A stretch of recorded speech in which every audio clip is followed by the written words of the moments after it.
You're listening to 90 Day Soulmate with the relationship engineers, Jim Gulnick and Lisett Guevara, only on LA Talk Radio.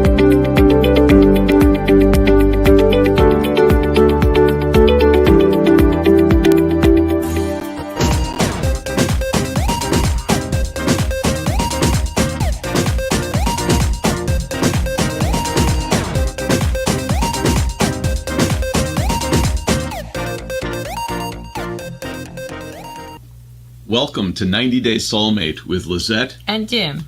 Today we're talking about the parent factor. The factor of our parents, our family, our guardians in the way we developed our ways of communicating with others and especially in relationships. Yes, how we have some program coming from the way how we grew up, how we see relationship, and also how we identify what is love. That is true. We're going to start off by talking about typically like beginning early life relationships where you're first meeting with somebody and you're first experimenting with how you feel about somebody, how you fit, how they fit with you. And we're going to look at it from a standpoint of a research study. There was a research study done with 84 different speed dating meetings. So it was multiple participants through a series of 84 different meetings, not the same participants, but they studied the type of thoughts that people had going into the dating. And speed dating, for those who know it, is basically you agree to go to this given area, you sit at a table for a certain amount of time, you get to communicate with somebody across the table, and then when a bell rings or when a sound or when somebody says go, you run out. You run and go to the next table, and you meet a lot of people really quickly. And what's different about speed dating than other forms of dating is you actually meet people prior to choosing to go on dates with them, where most other ways is you go on a date and meet them at the same time. Mm-hmm. Like if somebody set you up with their friend. Yeah. My friend's coming in from Venezuela, maybe you want to meet them. Oh, okay. And then you go and you meet them for your date, and that's it. You don't have the option of every minute someone going, okay, next table. Next country. Next country. That would be great. What is that called? Down in Florida, Orlando, where they have all the countries? Yes, the wall, something like that. But which Epcot? Epcot yeah. Center? Epcot Center, yeah. So you just go from country to country to country looking and for... you're drinking and you're eating. And you meet people. That would be a good spot for speed dating, I think. New style. It would be fun. It would be fun and educational. The study that looked at dating preferences, they found that in these 84 speed date meetings with multiple participants over a time period, that there were some easily observable physical attributes that men and women in these situations said that they chose as being attractive to them. So women preferred men who are young and tall. Men attracted to women who are young and thin. Then education and occupation were really important. So in speed dating, maybe part of this is, am I physically attracted to the person? Why would I be? Oh, everyone needs to be young. Mm-hmm. And, for women, the women, they need to be thin and the men need to be tall. Whatever. So average data. Stereotypical, right? Yeah. So stereotypical.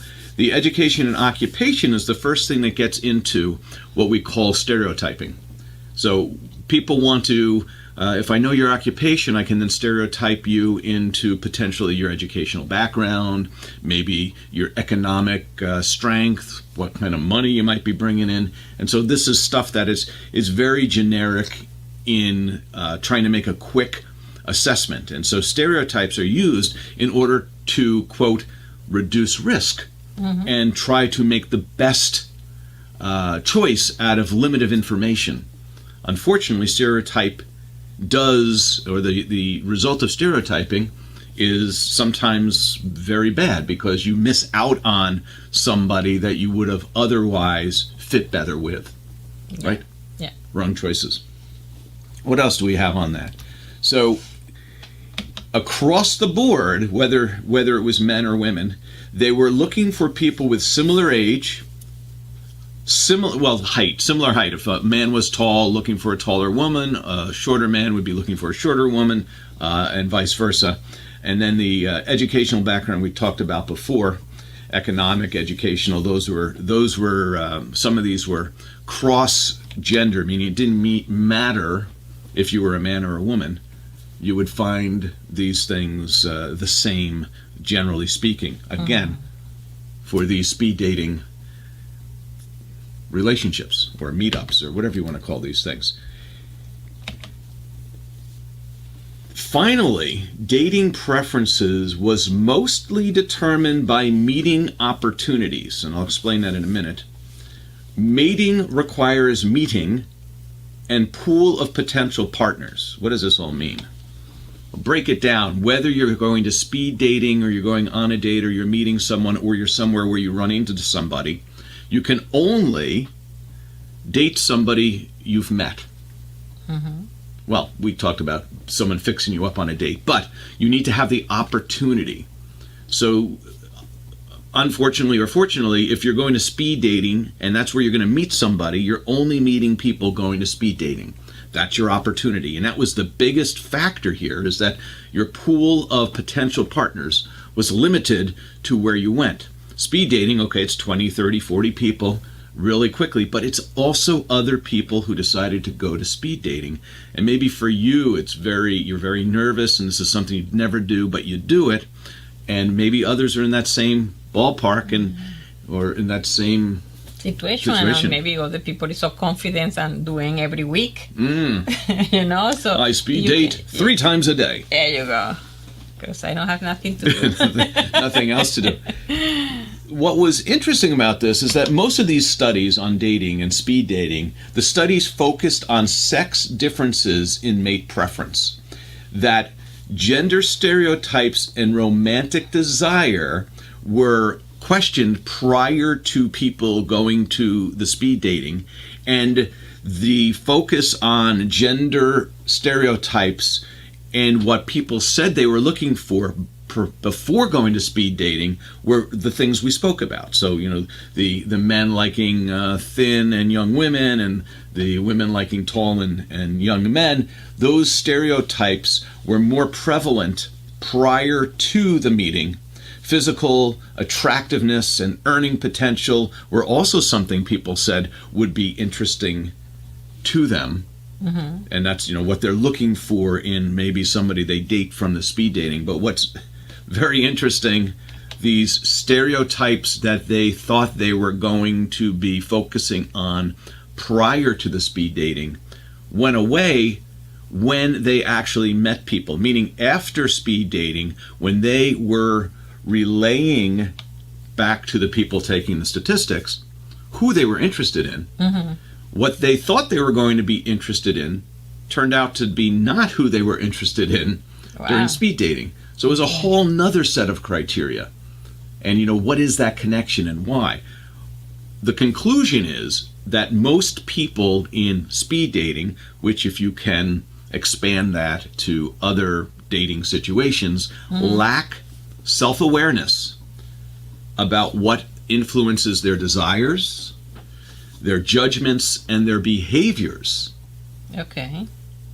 And this lack of self-awareness, where does that come from? Let me move on to that next slide here. The problem is their preferences are not well understood. They believe they have certain preferences, and a lot of times they just repeat stereotypes that they hear in the media, their friends talk about, and they have this thought and understanding of what they should be interested in, and that is not really well understood. The interactions and behaviors that they have with others are symptoms. And what do I mean by that is, like when we interact with each other, how we act is not who we are. Right? How we act is a symptom of our pre-programming. Okay. How we're programmed, our psychology, our unconscious and subconscious programming comes out in our behavior.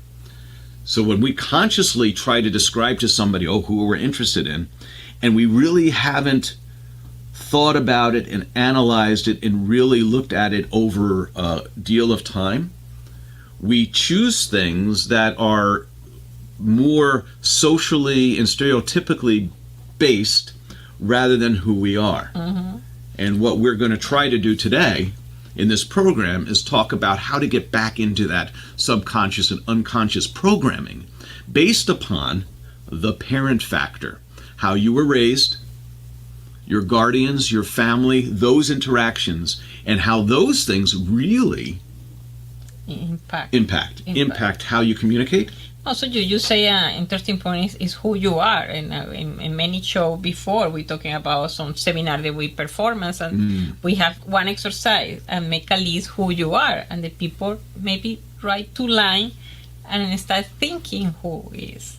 And right. that is the point that you figure out. If you don't know who you are, it's difficult that you find what you want. So what we are a lot of times are human actions.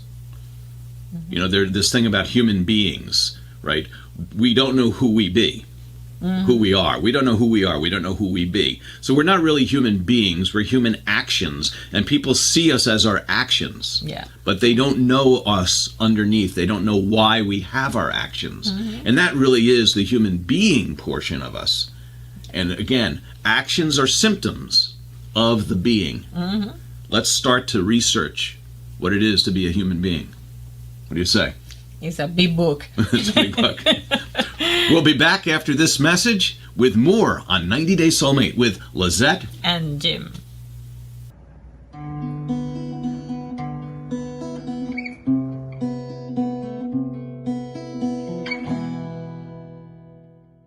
Once upon a time, there was a couple and a newborn baby. Or should I say, a single mum. This brave young lady left her 9-to-5 job to follow her passion and started a consulting business. Her friends helped out. She travelled the world, met new people, and again came home. The woman dated to find a man who would fill her life and fit her plan. She met a guy who checked out ladies. That burned her up. That made her crazy. Other guys were full of verve, into their self, no room for her. And one time she met a man with patch over eye and axe in hand. Then one day she had enough. Her little boy was all grown up. Tired of attracting the wrong type of guy, it was time to give something else a try. She got her computer and started to plan and created a process to find her man. Soon she went on a perfect date. And then she knew it must be fate. In just 90 days, that is all it took. How she found her match? It is in the book. 90 Days Soulmate is brought to you by 90 Days Solutions. Welcome back to 90 Days Soulmate with Lisett and Jim. Today we have special guests on our show with us. We talked about what it's like to meet someone early on in life, early on in the dating cycle, where you're more concerned about stereotypes and social influences and influencers, how you choose your mate or your partners or the romantic interests. As you mature, as you get more information, as you analyze your life more, things change in how you may approach dating. We have a couple with us that we're going to investigate their interactions and their communication as a more mature couple who met more recently, and how maybe parents, their upbringing, their childhood, and interactions in their family have created who they are and how they interact. Let's introduce them. Today we have 2 special guests whose names will not be known because they're in the guest protection program. Today we have A and B. No, go ahead and introduce yourselves. Hi, I'm Alfredo Cortez. Hi, Alfredo. Bielka Jimenez. Hi, Bielka. Hi. We'll go to the full shot right now. What are we going to talk about today? What would you like to talk about today? Relationships. We talk about relationships on this show. Earlier today, we were talking a little bit about communication. And I'm going to say a lot of communication starts with how we're raised by our parents or families or who our guardians are. And it would be interesting to get a little bit of an idea how maybe each of you feel you were raised and how that has impacted your communication style that you use with each other. Who would like to go first? Perfect. All right. Hey, the background is a Latin culture background. Born in Puerto Rico, so in the Latin culture, with a single mom. Divorced since I was 5, so very early in my age, and she was a very hardworking woman who was a very strong person with a strong personality. And I think that growing up, you see a lot in the house on the way that she managed to carry a family and carry 3 kids, guiding them into the right things to do. But also you pick from there some of the areas that are related to discipline and behaviors and tempers. So I think that I got some from her, and it has influenced tremendously into who I am today. Graciously, I love everything that she did for me, but has also impacted the way that I communicate with others and also with my better half. So it is one of those things that is probably culturally related, but at some point, because we both have a very good relationship growing up, she taught me a lot of the things that I do today. In life, we also influenced by either mom or dad. Right. And in this particular case, I grew up with mom, and she influenced a lot. Thank you. And Bielka. Well, this is a newfound discovery. You just made me realize it today that when we were talking about this, I am very quiet. I don't say a lot, and I think it's because I was telling you I'm the youngest of 5, and my brothers are 10 years older than me. My sister is 4 years older. So I have always been like watching what they do wrong to get in trouble, so I stay out of being in trouble. But it kept me like in the shadows, so I didn't speak too much because I didn't know if I was going to say something right or wrong. So I guess this is why I'm very quiet in the relationship. Okay, so you transfer this in your home, yeah. Yes. And I think that is also in relationships, and in particular for ours, is that there's always going to be a dominant side and also a passive side. I think that in all relationships, especially in couples, there's always and not necessarily that person is the leader, but it's always somebody that speaks a little bit more than the other. Do you find that in different situations that changes? Like in a certain situation, you'll take the lead, and in another situation, you will? And what are what makes that situation different that makes one of you take the lead in front of the other? I think we complement each other because I am more like peacemaker. He's like more explosive. So there's time that he has to be the leader because things have to be get done in a certain way. And I guess when he needs to slow down, then I guess I take the charge and I have to give him that slow down. and it is well respected. One of the things that we have learned how to do is just that when the car is going a little bit fast, there's a flag that says to slow down, and that's what I love about what she does when regards to that process. The same is for her. At times, if I see that the passive side is too slow or too passive, I tend to put a little bit of of heat in the process to help her move a little quicker. That will be beneficial. So I think that even as our characters and tempers are in some way different, but either explosive and passive, the complementing of the process that we have at home and how we conduct ourselves has helped us balance everything else, that we now know how to react based on the advice. So do you see yourselves coming closer together and understanding how each would react in the same situation and being a little bit more like each other over time? Absolutely. I think that one of the areas that we have learned to respect is how far I can go, how far she can go. When she needs me, I know that I can be that push. When I'm going probably too fast or something that it is getting to the point that she feels that she has to intervene, she will be raising that flag and say, time to slow down. It's been helping tremendously. I will say that not as much getting closer, like similar.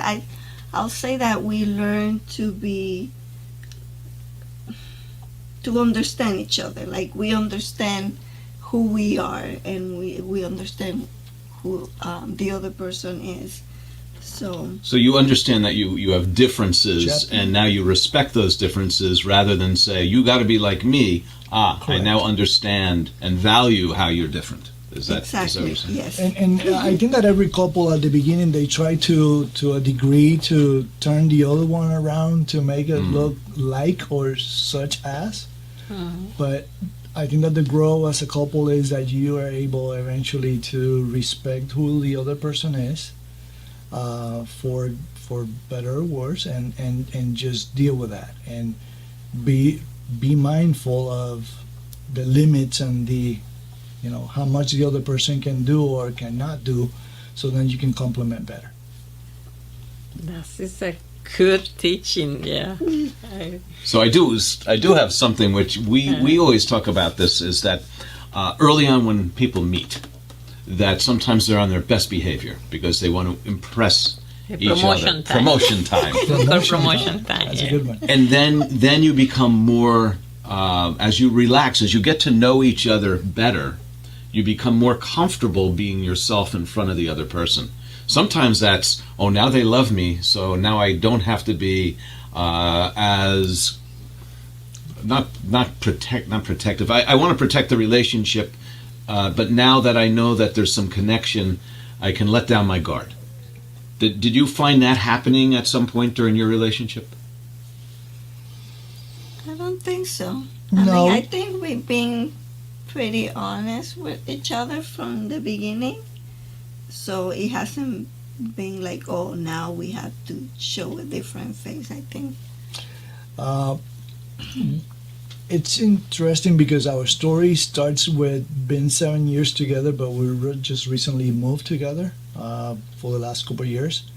So we each have our own family household or family environment or house environment. So all of a sudden, that promotion time or that showing time probably was at some degree when we both have our own place separately. But coming together, I think that is being even better because we never sent the wrong message when we were separate. The times that she was at my place or staying with me for some degree, I was the same person that I am today. When I went to visit with her at her place, she was who she is today. And I think that we learned very early, as she mentioned, that it was something that we needed to be ourselves the whole entire time. I guess that's the benefit of an adult relationship. I think when you're young, that's probably when you have to put on a face.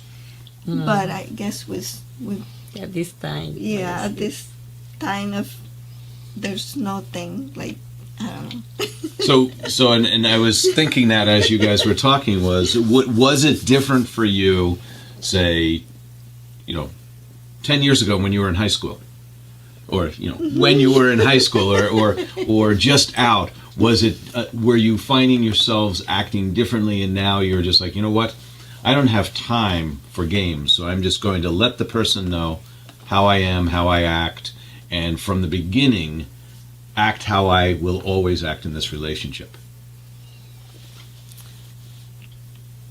I don't know. For myself, I think I always been the same way. I don't think I have. Promotion time. No. No promotion time for you. No promotion so. time for Bielka. We will have to ask somebody else. We will go to other past situations that are probably not part of the show. The third party view. A third party view. But I think that also it's important to make notice that one of the things that we did from the beginning was to put a full commitment to who we are as a person and also to this relationship.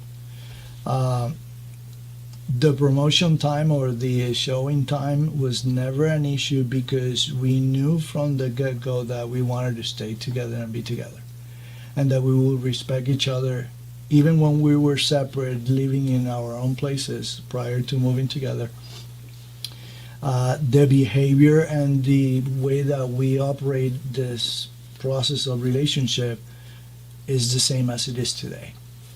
Never a hesitant moment from neither side of, well, because we're not together or we're not living together, I have this freedom or liberty or access to. It was always under the same respect that it is today, under the same understanding that it is today, under the same love that it is today. And we treated each other that way always, understanding that even when we were to move together, we will continue that process the same. Okay. Well, I want to thank you guys for being our guests in our first segment here. Appreciate your comments. And I think one of the things that we can say as a takeaway is that being yourselves from the beginning, establishing commitment in the relationship is important, and not changing your behavior on location or situation is probably the main thing. And I guess part of that is being a little bit older in the relationship. Maybe you've been, maybe you haven't changed, maybe you have, but I think you have a different perspective, and the perspective may be, I'm in this for commitment, I'm in this for the relationship, I care about the other person, and I don't want to play games. Yes. Absolutely. Yes. Absolutely. We totally agree with you. Well, with that, we'll be back after this break with more on 90 Day Soulmate with Lisett and Jim. Tired of attracting the wrong type of guy, it was time to give something else a try. She got her computer and started to plan, and created a process to find her man. Soon she went on a perfect date, and then she knew it must be fate. In just 90 days, that is all it took. How she found her match? It is in the book. 90 Days Soulmate is brought to you by 90 Days Solutions. Welcome back to 90 Days Soulmate with Lisett and Jim. We want to thank Alfredo and Bielka for being our guests and giving us some insights and thoughts on what it's like to be a couple and meet a little bit later on in life where you're more formulated in who you are and how you interact with each other, but still always have room for growth. Yeah, no. So we learned. We learned a lot, so thank you very much for being on our show, and the check is in the mail. What we learn from our parents, what we call the communication impacts of our upbringing, how our parents show love, how the family interacts with each other, how differences in behavior and personalities are handled, how anxiety is approached, avoided, analyzed, how challenges are faced, and how tragedy is navigated.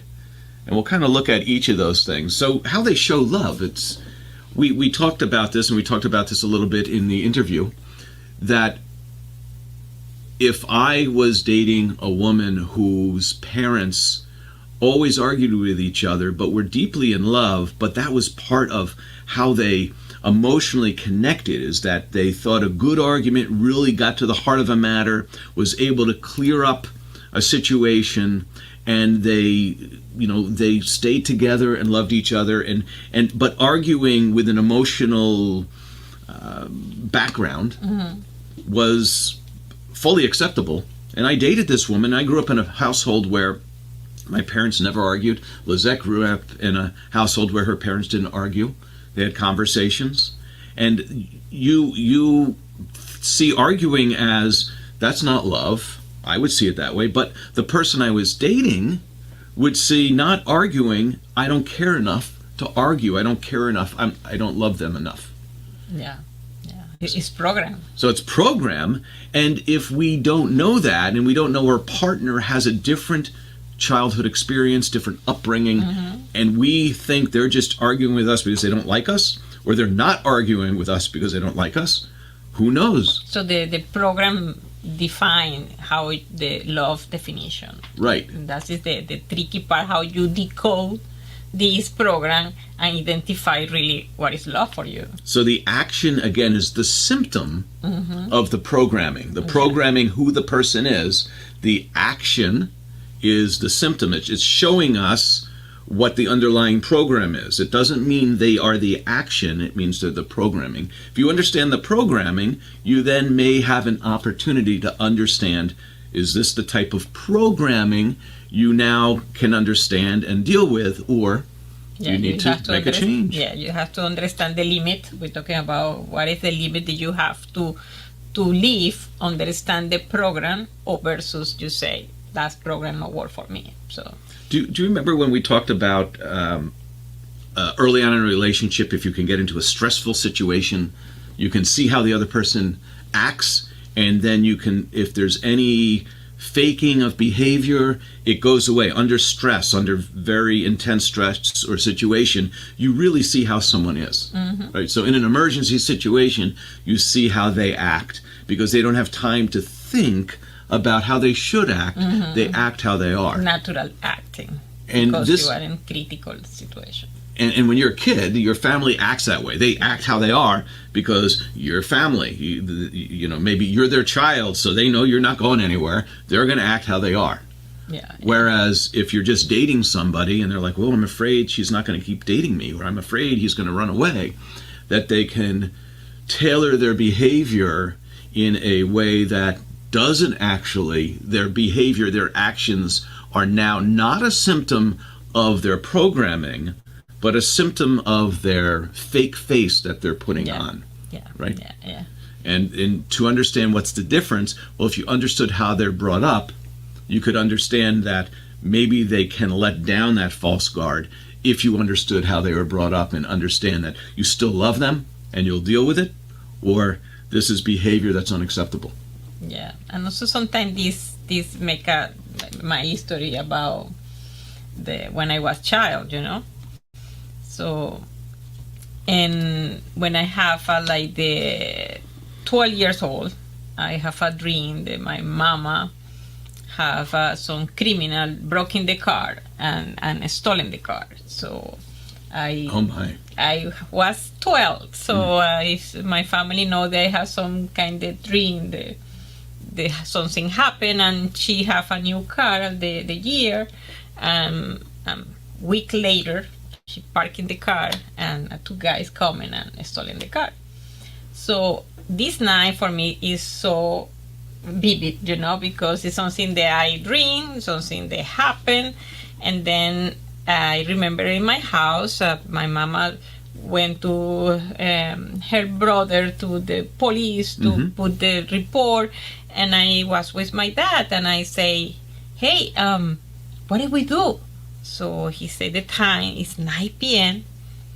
And he said, and he walked into the room. I believe, okay, I want to change.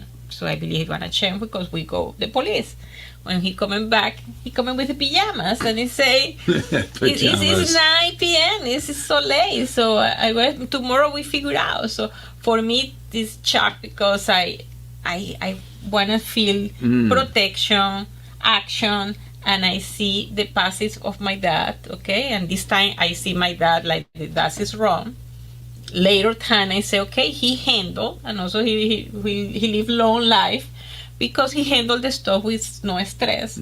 So calm, wisdom, he has some kind of decision. They say, oh, that's a good decision because he no take a decision and stressful because it's weird that he be stressful. So maybe I believe this is something that my dad is a passive guy. I have this parent. And when I have also now I remember my one of the boyfriend that I have problem with the car, he acted the same, and I feel upset with this. And then my first husband is almost in critical situation. He acting the same, but this is something that I attract to the passive guy. But also this is the trigger to activate. I don't like this behavior. You know, so when some program you have that you believe this is love, but at the same time this is something that you don't want to handle. And it may just be a piece of behavior that your dad was handling a critical situation, and the next day he handled it, but he put it off to the next day. You know, do what you can do. You know, if you know you can make a difference, do. And if you know you can't until tomorrow, do it tomorrow. But that may be something that you see in somebody, and initially you're like, oh, that's attractive. But if their next day is push it off for the next day and the next day and the next day, oh, okay, they're not like my father. They're actually just, they don't do anything.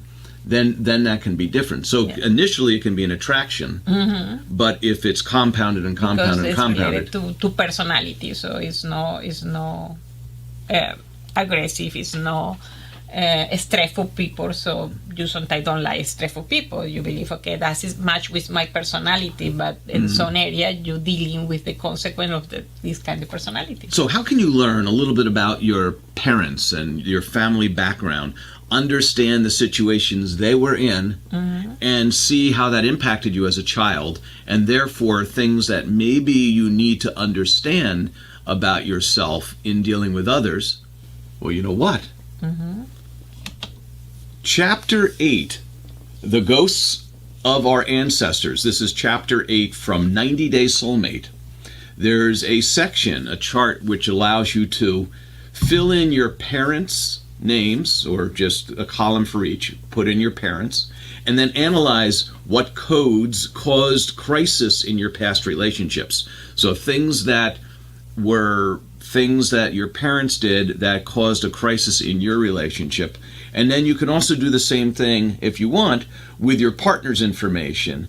Analyze the differences, and that will lead to understanding each other better. And we'll go to that actual chart here.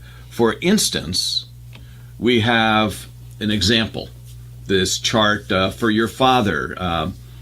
You found, and I'm saying you, generally speaking, someone found their father helpful, active, spiteful, strict, orderly, and you go, okay, where did this exist in your father that created a problem in a present relationship?